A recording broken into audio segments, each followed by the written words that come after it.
Bueno, vamos al siguiente tema de la lesson number 4, que es simple past. Hasta acá vimos cómo funcionaba el verbo to be y ahora vamos a ver cómo funciona el pasado simple, pero con todo el resto de los verbos, ¿ok? Lo primero que tenemos que tener en cuenta es que todos los verbos en inglés se dividen en dos grandes categorías, regulares e irregulares. Los regular verbs, o verbos regulares, son todos aquellos en los que, como regla general, simplemente le agregamos una ed al final al verbo en su forma base o en su forma infinitiva y ya lo tenemos conjugado en pasado simple, ¿ok? Por ejemplo, en el caso del verbo stayed, simplemente se le agrega la ed y pasa a ser stayed, ¿ok? ¿Qué va a pasar en el caso de los verbos que ya terminan con una e? Simplemente le voy a agregar la d, solamente la d, como en el caso de like, liked, ¿ok? ¿Qué pasa con aquellos verbos que terminan en consonante, pero cuya letra inmediatamente anterior es una vocal? Vamos a tener que duplicar la última consonante antes de agregar el sufijo ed que va a dar lugar a la negación, ¿ok?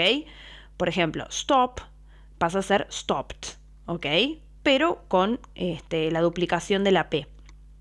Y en el caso de los verbos que terminan en Y, pero que cuya letra inmediatamente anterior es una consonante, voy a tener que modificar la Y por I latina, o sea, reemplazarla, y recién ahí agregar la ED. Por ejemplo, el caso de try, que pasa a ser tried, ¿ok? Al margen de estas pequeñas spelling rules a tener en cuenta, que son excepciones, digamos, o son pocos los casos en los que ocurre, en general son verbos regulares porque hay patrones para establecer. Se puede saber que se conjugan siempre de la misma manera, ¿ok? Pero por otro lado tenemos los verbos irregulares. ¿Por qué se llamarán irregulares? Bueno, fíjense ahí. Tenemos por ejemplo el verbo comprar, buy. Si yo lo quiero conjugar en pasado simple, voy a tener que usar bought. Caso del verbo write, escribir, va a pasar a ser wrote, y en ese caso cambia solamente una letra de la palabra, una vocal. En el caso del verbo cortar, tanto en su modo infinitivo como en pasado simple, lo vamos a pronunciar cut al verbo. Sin embargo, en el caso del verbo leer, en presente lo vamos a decir read, en presente o en infinitivo, y en pasado simple lo vamos a pronunciar como read. Sin embargo, se escribe en los dos casos de la misma manera. En el caso del verbo eat, comer, pasa a ser ate o ate. Las dos maneras de pronunciarlo están aceptadas, ¿sí? Noten acá cómo cambia el orden de las letras para conjugarlo. O bien tenemos el verbo hacer, do, que pasa a ser did en pasado. Fíjense que si bien con la enorme cantidad de verbos irregulares que hay, podemos armar grupitos como para poder estudiarlos mejor de acuerdo a las distintas formas de conjugación, no hay una sola forma de conjugarlos ni de pronunciarlos. Por eso se conocen como verbos irregulares. Si ustedes se fijan en el Google Classroom, en el apartado de Important Documents, se van a encontrar con que yo ya desde principio de año les dejé subido la lista de verbos irregulares, ¿ok? De principio de cuatrimestre, perdón.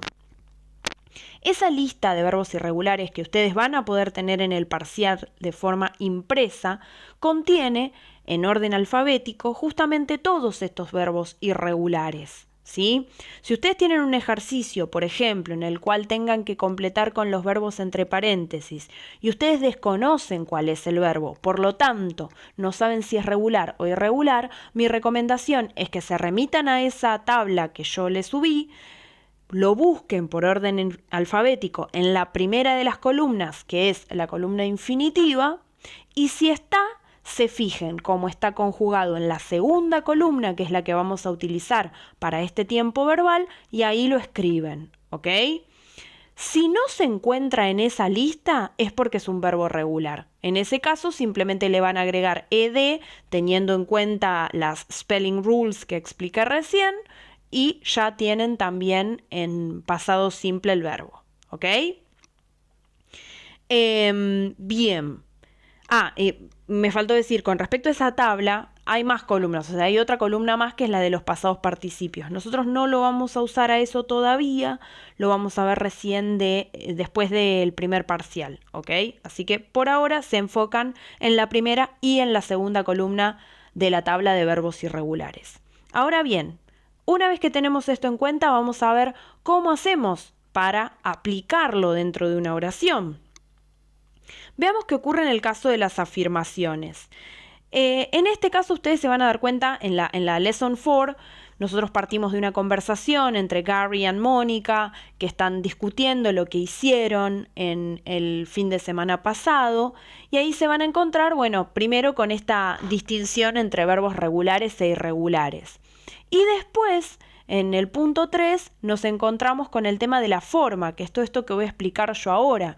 Fíjense que a diferencia de las clases anteriores, ya no nos encontramos con un cuadrito de forma afirmativa, negativa, interrogativa y short answer, sino que simplemente tienen puesta como la formulita, digamos, de cada uno de esos tiempos verbales. ¿Por qué va a ser esto? Porque lo bueno que tiene el pasado simple es que a pesar de tener que tener en cuenta esta distinción entre verbos regulares e irregulares, ya no tengo que tener en cuenta los grupos, digamos, de pronombres. Porque lo bueno que tiene es que todos los verbos se van a conjugar de la misma manera para todos los sujetos. Por eso ahí dice I, he, she, it, we, your, they, plus verb in the past. El verbo puede ser irregular o regular, pero siempre se va a conjugar de la misma manera para todos los sujetos. Y yo ahí puse varios ejemplos con verbos regulares e irregulares. Por ejemplo, I played football yesterday, they went to a beautiful place last holidays, my dog buried a bone in the garden a week ago, she walked to school last Monday, my dad bought a plane ticket for himself.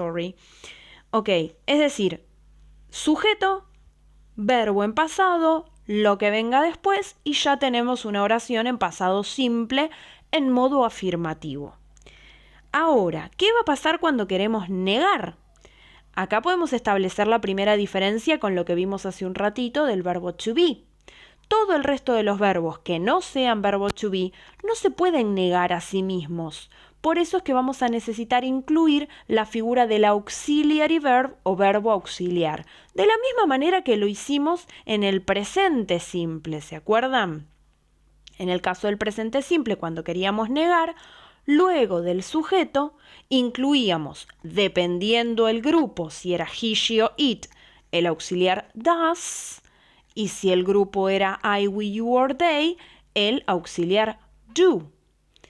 Y luego el verbo quedaba en infinitivo. ¿Por qué? Porque el auxiliar ya cargaba con la conjugación y también con la negación. ¿Ok? En este caso va a pasar lo mismo, pero el auxiliar, como bien dijimos, como es el que carga con la conjugación y con la negación, en lugar de ser do or does, va a pasar a ser did. ¿Sí? Si se acuerdan en la slide que vimos recién hace un ratito de los verbos regulares e irregulares, ¿vieron que el verbo do en pasado simple se conjuga como did? Bueno, esa es la razón por la cual el auxiliar que en presente era do o does, dependiendo del grupo de sujetos, ahora en pasado va a pasar a ser did. ¿Sí? Entonces ahí en la regla general para el negativo en simple past va a ser I, he, she, it, we, you or they plus did más la partícula de negación not o bien la reducción del did y el not que va a ser didn't, ¿ok?